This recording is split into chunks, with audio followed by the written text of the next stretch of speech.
الشيطان الرجيم. بسم الله الرحمن الرحيم. ألم تر إلى الذين أوتوا نصيبا من الكتاب يشترون الضلالة ويريدون أن تضلوا السبيل والله أعلم بأعدائكم وكفى بالله وليا وكفى بالله نصيرا.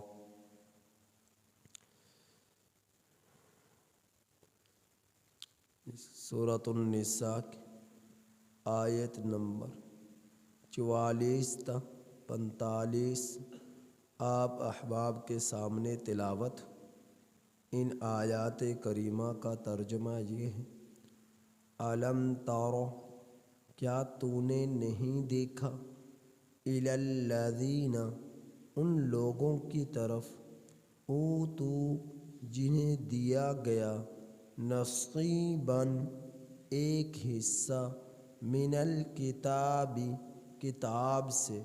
کیا آپ نے ان لوگوں کی طرف نہیں دیکھا کہ جن کو دیا گیا ایک حصہ کتاب سے،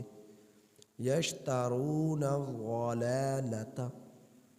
وہ لوگ خریدتے ہیں گمراہی کو، ویریدون، اور ارادہ کرتے ہیں کہ ان تضلوا السبیل، کہ گمراہ ہو جاؤ تم لوگ بھی، یعنی بہک جاؤ تم لوگ بھی راستے سے. وہ لوگ ارادہ کرتے ہیں، ارادہ رکھتے ہیں اس بات کا کہ تم لوگ بھی بہک جاؤ راستے سے. واللہ اعلم، اللہ خوب جانتا ہے، بِأَعْدَائِكُمْ، تمہارے دشمنوں کو. وَكَفَى بِاللَّهِ وَلِيًّا، اللہ کافی ہے حمایت کرنے والا. وَكَفَى بِاللَّهِ نَصِيرًا، اور اللہ کافی ہے مدد کرنے والا. اس آیت کریمہ میں اللہ جل جلالہ نے اہل حق کے دشمنوں کے ذرا تذکرہ فرمایا، اور اہل کتاب کا تذکرہ فرمایا. یہاں پر اہل کتاب سے مراد کون لوگ ہیں؟ کتاب سے معنی یہ کتاب والے، کہ کیا نہیں دیکھا آپ نے ان لوگوں کی طرف جنہیں دیا گیا ایک حصہ کتاب سے. کنہیں دیا گیا؟ اہل کتاب کو. اور اہل کتاب کون ہیں؟ کتاب والے. کتاب والے کون لوگ ہیں؟ وہ لوگ جو تورات کو ماننے والے تھے، انجیل کو ماننے کا دعویٰ کرتے تھے، زبور کو ماننے کا دعویٰ کرتے ہیں. اہل یہود کہتے ہیں ہم تورات کو مانتے ہیں، اہل نصارہ کہتے ہیں ہم انجیل کو مانتے ہیں. تو یہ لوگ جو دعویٰ کر رہے کتاب کو ماننے کا، ایسے لوگوں کو اہل کتاب کہا جاتا ہے. تو یہ لوگ صرف محض دعویٰ کرتے تھے زبان سے، لیکن عمل نہیں کرتے تھے. عمل صرف اسی پر کرتے جو ان کی خواہش کے مطابق ہوتا، جو ان کی خواہش سے ہٹ کر ہوتا اس پر یہ لوگ عمل نہ کرتے. جو ان کے جیوں کے مطابق ہوتا اس کو تو مانتے، جو ان کے جیوں کے مطابق نہ ہوتا اس کو یہ لوگ نہ مانتے۔ تو اہل کتاب میں جو اہل کتاب کے اہل یہود یعنی اہل نصارہ کے جو پیشوا تھے، مقتدا تھے، وہ بھی گمراہ ہو گئے دنیاوی چند ٹکوں کی خاطر، اور لوگوں کو ان کی مرضی کے مسائل بتاتے تورات سے یا انجیل سے، کہ جس سے لوگ خوش ہو جائیں۔ اللہ کے حکم کو بدل ڈالتے، تحریف کر ڈالتے، تبدیل کر ڈالتے، اور لوگوں کی خواہش کے مطابق ان کے مسئلے کا حل بتلا دیتے چند ٹکوں کی خاطر۔ تو بہت کم تھے جو نیک تھے اور مخلص تھے اور تورات کے مطابق پوری طرح عمل کرنے والے تھے، یا انجیل کے مطابق پوری طرح عمل کرنے والے تھے۔ تو ان لوگوں نے دنیاوی چند ٹکوں کی خاطر اپنے ایمان کو فروخت کر دیا، اپنے اعمال کو ضائع کر دیا، اپنی آخرت کو برباد کر دیا۔ تو اللہ تعالیٰ فرما رہے ہیں کہ کیا آپ نے نہیں دیکھا ان لوگوں کی طرف کہ جن کو دیا گیا ایک حصہ کتاب سے، یشترون الضلالۃ، کہ وہ لوگ خریدتے ہیں گمراہی کو، وَيُرِيدُونَ أَن تَضِلُّوا السَّبِيلَ، اور ارادہ رکھتے ہیں اس بات کا کہ تم لوگ بھی بہک جاؤ راستے سے، تم لوگ بھی بہک جاؤ۔ تو یہ ارادہ کرتے ہیں۔ تو آپ یہ دیکھیے کہ باطل جو ہے مسلمانوں کو ان کے ایمان سے بہکانے کی بھرپور کوشش کر رہا ہے کہ مسلمان کسی طرح مٹ جائیں، ختم ہو جائیں، اور اس کے لیے جو ان سے بن پڑ رہا ہے وہ اس میں سرگرداں ہیں، وہ کر رہے ہیں۔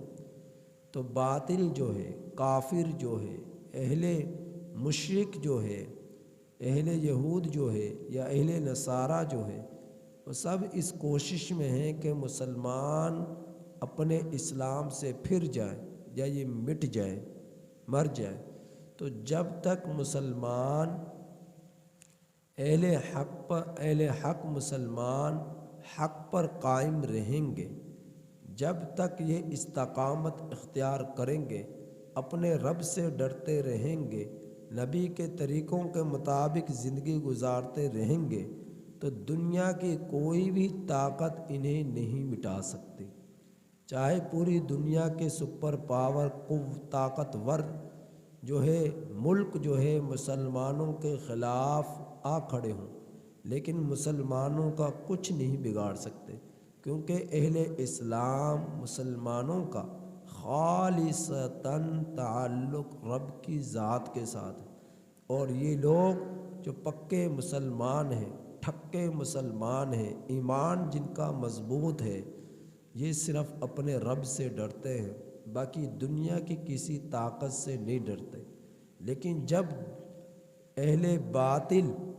بھی یہ اس بات کو جانتا ہے کہ ہم ان کا کچھ نہیں بگاڑ سکتے، تو وہ ہمارے ایمان پر حملہ کرتے ہیں کہ کسی طرح ان کے ایمان کو ان سے ضائع کیا جائے،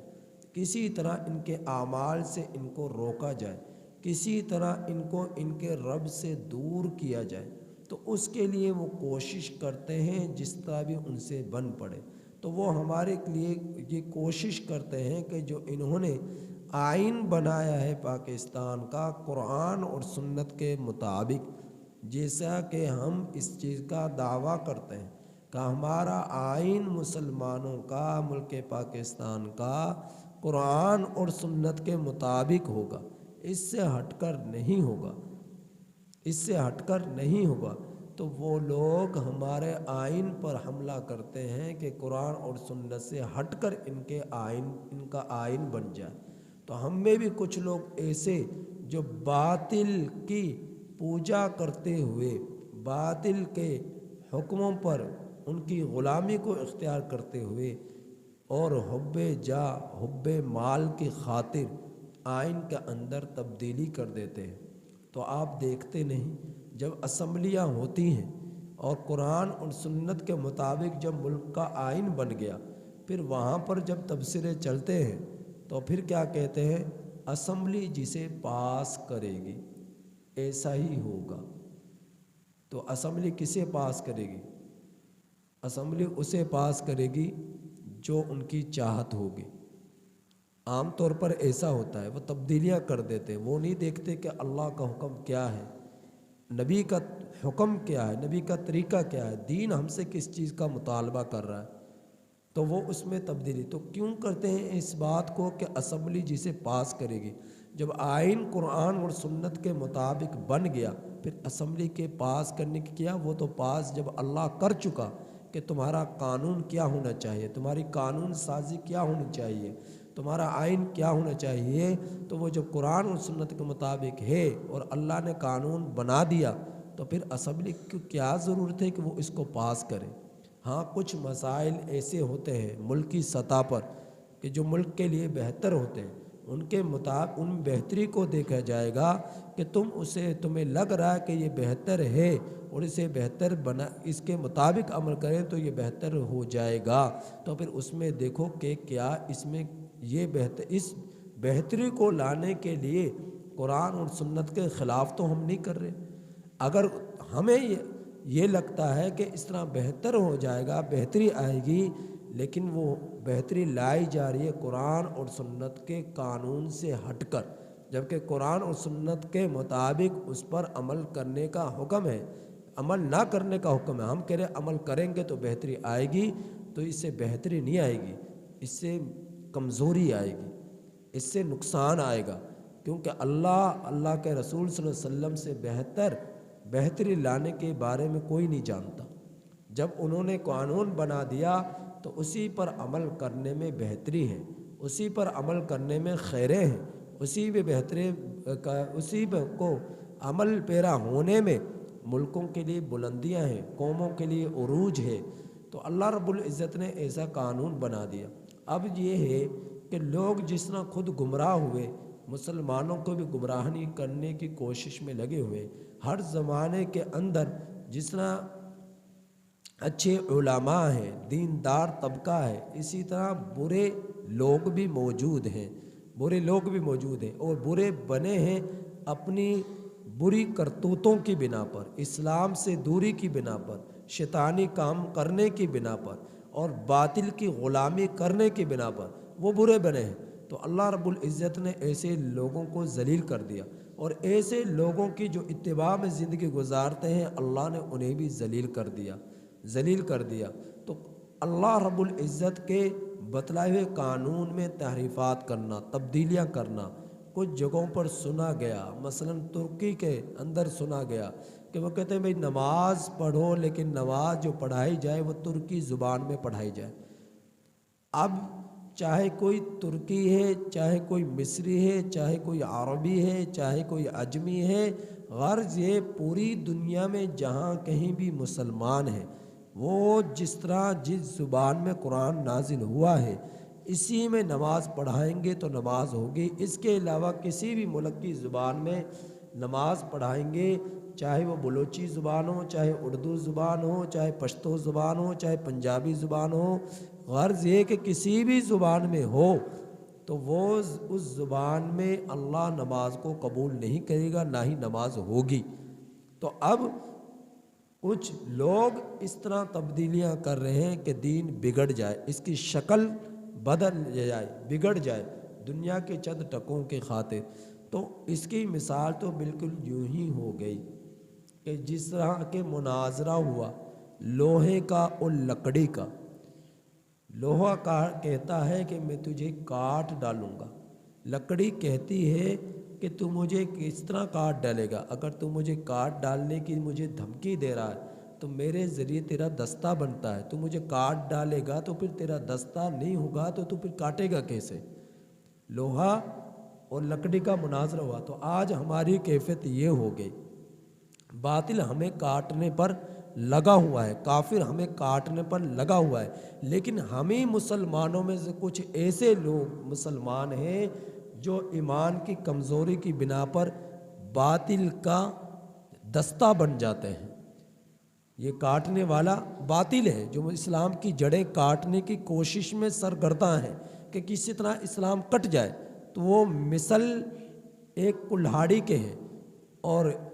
باطل اور یہ دستہ مثل ایسے ہم مسلمانوں میں سے کمزور مسلمانوں کے ہیں کہ جو اس باطل کلہاڑی کا دستہ بن کر، یعنی ان کا ساتھ دے کر مسلمانوں کی جڑیں کریدتے ہیں، مسلمانوں کو بیچنے کی کوشش کرتے ہیں، اسلامی سرزمین کو بیچنے کی کوشش کرتے ہیں، تو ان باطل کے کلہاڑی کا یہ دستہ بن جاتے ہیں۔ اگر یہ دستہ نہ بنے، یہ مضبوط رہیں، یہ استقامت اختیار کریں، تو مسلمانوں کا کوئی کچھ نہیں بگاڑ سکتا، اسلام کا کوئی کچھ نہیں بگاڑ سکتا۔ تو اللہ رب العزت اسی طرف اشارہ فرما رہے ہیں کہ کچھ لوگ گمراہ ہیں، کتاب کے ایک حصے پر عمل کرتے ہیں، باقی کو چھوڑ دیتے ہیں۔ تو اہل کتاب ایسے ہی تھے جو ان کی خواہش کے ایک حصے سے مراد جو ان کی خواہش کے مطابق احکامات ہیں ان پر تو عمل کرتے ہیں، جو ان کی خواہش سے ہٹ کر جن پر مجاہدہ زیادہ کرنا پڑتا ہے، جو ان کے نفس کے خلاف جو باتیں ہیں، جن کے ان کا دل قبول نہیں کرتا، ان پر یہ عمل نہیں کرتے۔ تو آج بھی ایسے کچھ بدعتی لوگ بھی ایسے ہیں، قرآن اور سنت کے مطابق جو اعمال ہیں، ان میں جو احکامات ہیں، ان میں جو ان کے خواہش کے مطابق ہیں تو خوش ہیں، جب ان کے عقائد پر زد پڑتی ہے، ایسے عقائد جو انہوں نے اپنی خواہش سے بنا لیے، ایسے نظریات جو انہوں نے اپنی خواہش سے بنا کر اسے دین کی صورت میں پیش کیا، تو وہیں پر یہ ناراض ہو جاتے۔ تو گمراہ بدعتی جو ہے خود بھی گمراہ ہوتا ہے اور دوسروں کو بھی گمراہ کرنے کی کوشش کرتا ہے۔ اور اسی طرح پر کتنے لوگ ایسے ہیں کہ جو مختلف فرقے وجود میں آ چکے، مثال کے طور پر مرزائی ہیں۔ اب مرزائی کہتے ہیں کہ جو کلمہ تم پڑھتے ہو ہم بھی پڑھتے ہیں، جس قرآن کو تم مانتے ہو ہم بھی مانتے ہیں، جس نبی پر تم ایمان رکھتے ہو ہم بھی ایمان رکھتے ہیں، لیکن جب بات آتی ہے ختم نبوت کی، وہاں پر ان کے عقائد پر نظریات پر زد پڑتی ہے۔ جب کہتے ہیں ہم اللہ کے رسول صلی اللہ علیہ وسلم آخری پیغمبر ہیں، آج کے بعد کوئی پیغمبر نہیں آئے گا، اس کے لیے قرآن کریم کی 100 سے زائد آیات ہیں اور 200 سے قریب احادیث ہیں، تو یہ بے شمار جو ہے قرآنی آیات اور حدیثیں کم و بیش جو مذکور ہیں ختم نبوت پر، جو دال ہیں اس بات پر کہ اللہ کے رسول صلی اللہ علیہ وسلم آخری پیغمبر ہیں، آپ کے بعد کسی اور پیغمبر نے نہیں آنا، اور یہ دین جو ہے آپ صلی اللہ علیہ وسلم کا قیامت تک جاری رہے گا، باقی رہے گا، لہٰذا اس دین سے ہٹ کر کوئی سے اور دین کو قبول نہیں کیا جائے گا۔ تو وہیں پر یہ مرزائی جو ہے قادیانی ناراض ہو جاتے ہیں۔ تو یہ مرزائی اور قادیانی ہم مسلمانوں کے ایمان کو خریدتے ہیں، یہ جو ہے ایمان فروش ہیں، ایمان کو خریدتے ہیں، دولت دیتے ہیں، عورت دیتے ہیں، گاڑیاں دیتے ہیں، بنگلے دیتے ہیں، نوکری دیتے ہیں، اور جو ہے کمزور مسلمان ان کی نوکری کے چکر میں آ کر، غربت کا یعنی کہ فتنوں کا زمانہ ہے اور مہنگائی کا زمانہ ہے، لوگ تنگ آ کر ذریعہ معاش جب نہ ہوگا تو اپنے ایمان کو فروخت کرنے کے لیے غریب طبقہ، کمزور طبقہ فوراً تیار ہو جاتا ہے اور چند ٹکوں کی خاطر اپنے ایمان کو بیچ ڈالتا ہے۔ تو ان کے پاس چونکہ باطل قوتوں سے روابط ہیں اور پوری دنیا جو ہے مسلمانوں کو مٹانے کی کوشش میں ہے، اور مسلمان اپنے جو ہے شیطانی کاموں کے زمرے میں آ کر وہ کیا ہے اپنے ایمان کو کمزور کرتے چلے جا رہے ہیں، اسی وجہ سے چند ٹکوں کی خاطر کچھ مسلمان بہک جاتے ہیں اور پھر کبھی مرزائیت اختیار کر لیتے ہیں اور کبھی اپنے اعمال کو ضائع کر دیتے ہیں۔ تو اللہ رب العزت اسی طرف اشارہ فرما رہے ہیں کہ کتاب کے ایک حصے پر عمل کرتے ہیں اور باقی حصے کو چھوڑ دیتے ہیں، خود گمراہ ہیں، تو یہ باطل لوگ دوسروں کو بھی گمراہ کرنے کی کوشش میں لگے ہوئے ہیں۔ تو اللہ رب العزت ارشاد فرما رہے واللہ اعلم باعدائکم، اللہ خوب جانتا ہے تمہارے دشمنوں کو۔ کچھ دشمن تو ایسے ہیں جو کھلے ہیں، کھلم کھلا ہیں، اور کچھ دشمن ایسے ہیں جو خفیتاً ہیں۔ تو جو خفیہ دشمن ہے وہ کھلے دشمن کے مقابلے میں زیادہ خطرناک ہوتا ہے۔ خفیہ دشمن کھلے دشمن کے مقابلے میں زیادہ خطرناک ہوتا ہے کہ وہ چھپ چھپا کر اسلام کی جڑیں کاٹنے کی کوشش میں لگا رہتا ہے۔ جس طرح ہم لوگوں میں بھی بہت سارے ایسے لوگ ہیں جو مسلمان کا لباس پوشاک اپنا کر جو ہے باطل کا نمائندہ بن کر خفیتاً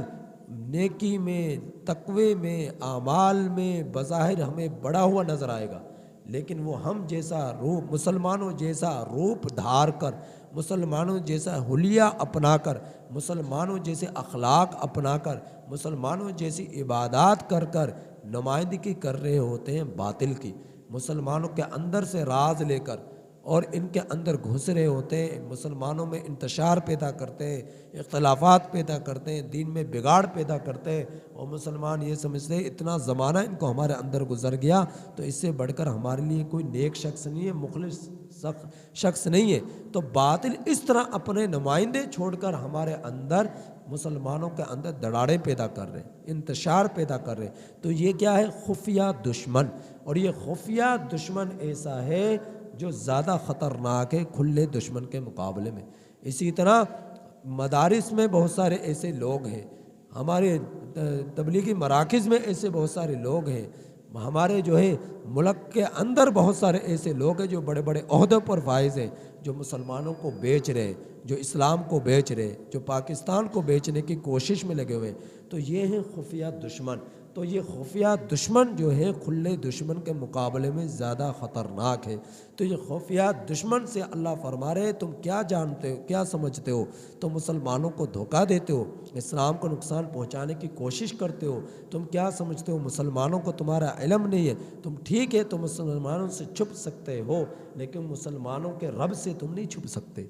مسلمانوں کے خدا سے تم نہیں چھپ سکتے۔ واللہ اعلم باعدائکم، تم مسلمانوں کو دھوکہ دے لو، تم مسلمانوں سے چھپ جاؤ، لیکن تم مسلمانوں کے رب کو دھوکہ نہیں دے سکتے، مسلمانوں کے رب سے تم نہیں چھپ سکتے۔ تو فرمایا مسلمانوں کا کون ہے کارساز، کون ہے حمایتی؟ ذرا اس چیز کو بھی اپنے دلوں میں بٹھا لو اے دشمنان اسلام۔ اللہ فرما رہا ہے وَقَفَى بِاللَّهِ وَلِيًّا، اللہ کافی ہے حمایت کرنے کے اعتبار سے، وہ حمایتی ہے، وہ دوست ہے، وہ ولی ہے پکے ٹھکے سچے مسلمانوں کا۔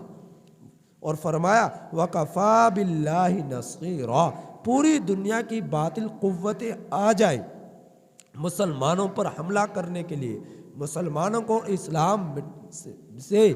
مسلمان اور اسلام کو مٹانے کے لیے، لیکن اے دشمنان اسلام ذرا اس بات کو بھی اپنے دلوں میں بٹھا لو کہ مسلمانوں کا رب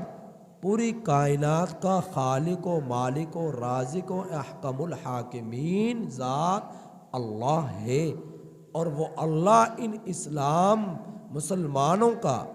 کیا ہے؟ نصیرہ، مددگار ہے۔ تو اس کے مقابلے میں پوری دنیا کی قوتیں آ جائیں تو ایک سیکنڈ بھی اس کے سامنے نہیں ٹھہر سکتی، پاش پاش ہو جائیں، ٹکڑے ٹکڑے ہو جائیں۔ جب اس کے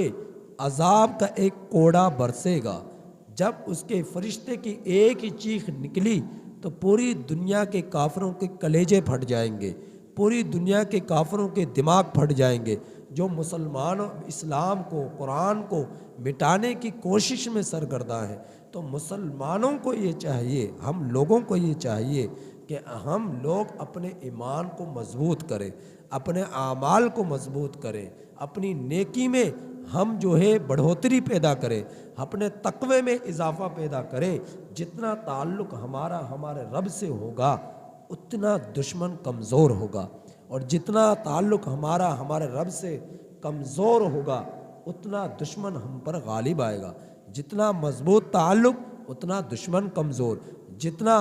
ہمارا تعلق رب سے کمزور اتنا دشمن ہم پر حاوی و غالب۔ تو اس وجہ سے اپنے رب سے تعلق کو مضبوط کرنے کی ضرورت ہے۔ اس فتنوں کے زمانے کے اندر اپنے ایمان کی حفاظت کرنا ضروری ہے، اپنے اعمال کی حفاظت کرنا ضروری ہے۔ یہ زمانہ ایسا ہے کہ نفرتیں گھر گھر بسیرا کر چکی ہیں، جھگڑے گھر گھر بسیرا کر چکے ہیں،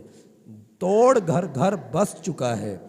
حرام عام ہو چکا ہے، نافرمانیاں عام ہو چکی ہیں، عبادت دکھلاوے کی ہو چکی ہیں، ریا کے طور پر ہو چکی ہیں۔ لہٰذا ایسے فتنوں کے زمانے میں جہاں فتنے پوری طرح ہمارے اوپر حملہ آور ہیں، چاروں اطراف سے ہمیں ایک چیل و باز عقاب کے پنجوں کی طرح ہمیں نوچنے کی کوشش میں ہے، ہمیں اٹھانے کی کوشش میں ہے، تو ایسے فتنے جو برس رہے ہیں موسلا دھار بارش کی طرح، تو ایسے پرفتن زمانے کے اندر ہمارے لیے ضرورت ہے کہ ہم اپنے رب سے تعلق کو مضبوط کریں، غفلت کی چادر کو اپنے اوپر سے اتار پھینکیں،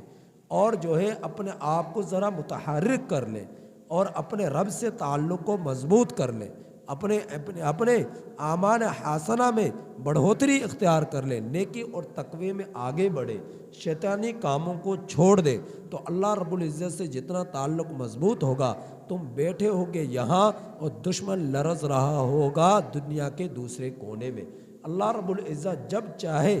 تم دور کی مسافت پر بھی دشمن کے دل پر خوف طاری کر دیتا ہے، اس کے لیے کوئی مشکل نہیں ہے۔ لہٰذا ایسے فتنوں کے زمانے میں اپنے رب سے تعلق کو مضبوط کرنے کی ضرورت ہے، اس کو منانے کی ضرورت ہے، اعمال حسنہ میں بڑھوتری کی ضرورت ہے، نیکی اور تقوی میں آگے بڑھنے کی ضرورت ہے۔ تو اللہ رب العزت فرما رہے پھر دیکھنا میں تمہاری مدد کیسے کروں گا، پھر دیکھنا میں تمہارا حمایتی کیسا بن کر آؤں گا۔ تو اللہ رب العزت کے پیغمبر کے صحابہ رضی اللہ تعالیٰ عنہم اجمعین اور نبی کریم صلی اللہ علیہ وسلم نے اپنے رب سے تعلق کو مضبوط کیا، اور وہ ہمیں سبق دے کر گئے، ایک سنت چھوڑ کر گئے، تم بھی اسی طرح مضبوط کرو۔ اگر تم ہماری طرح مضبوط کرو گے تو جس طرح ہم 313 1000 پر غالب آئے، تم بھی قلیل تعداد بھی ہوگی تو دنیا بھر کے کافروں پر غالب آؤ گے۔ جس طرح ہم 703 1000 پر غالب آئے تو تم بھی قلیل تعداد بھی اگرچہ تمہاری قلیل ہوگی تو تم لاکھوں کافروں کے مقابلے میں غالب آؤ گے، کروڑوں کافروں کے مقابلے میں غالب آؤ گے۔ ہم 3000 لاکھ کے مقابلے میں غالب آئے اللہ سے تعلق کو مضبوط کر کر، تو تم بھی تعداد چاہے تمہاری قلیل کیوں نہ ہو، ہر زمانے میں تمہارا رب، زمانہ پرانا ہو سکتا ہے، قدیم ہو سکتا ہے، زمانے میں بدلاؤ آ سکتا ہے، موسموں میں بدلاؤ آ سکتا ہے، زمین میں بدلاؤ آ سکتا ہے، رنگ روپ میں بدلاؤ آ سکتا ہے، لیکن رب نہ کبھی پرانا ہوا ہے نہ پرانا ہو سکتا ہے، نہ وہ قدیم ہے نہ قدیم ہوگا، وہ ہمیشہ سے ہے، ہمیشہ رہے گا۔ تم تھک سکتے ہو، وہ نہیں تھک سکتا، لہٰذا اس رب سے مضبوط تعلق کرو، اس کو مناؤ، اس کی عبادت میں جڑو، پھر دیکھنا وہ آج بھی اس زمانے کی طرح موجود ہے، آج بھی وہ فرشتوں کو زمین پر اتار سکتا ہے۔ تم اپنی آنکھوں سے فرشتوں کو اترتا دیکھ سکتے ہو، تم اپنی آنکھوں سے اپنے رب کی مدد و نصرت کو دیکھ سکتے ہو، لیکن اس کے لیے شرط اول یہ ہے کہ اپنے ظاہر اور باطن کو پاک صاف کر لو، ہر طرح کی گندگیوں سے، ہر طرح کی پلیدگیوں سے، ہر طرح کی ناپاکیوں سے۔ جو پلیدگی اور ناپاکی اور گندگی ہمارے اندر نفرتوں کی صورت میں بس چکی ہے، جھگڑوں کی صورت میں بس چکی ہے، شیطانیت کی صورت میں بس چکی ہے، عبادت سے دوری کی بنا پر، گناہوں کی نحوست کی بنا پر بس چکی ہے، اس ناپاکی اور گندگی کو اپنے سینوں سے نکال پھینکو، زندگیوں سے نکال پھینکو، اور رب کو بسا لو اپنے ظاہر پر، اپنے باطن پر، پھر دیکھنا اللہ تمہاری مدد کیسی کرتا ہے۔ اللہ تعالیٰ سے دعا ہے کہ اللہ تعالیٰ ہم سب کی ایمان کی، اعمال کی، اخلاق کی حفاظت فرمائے۔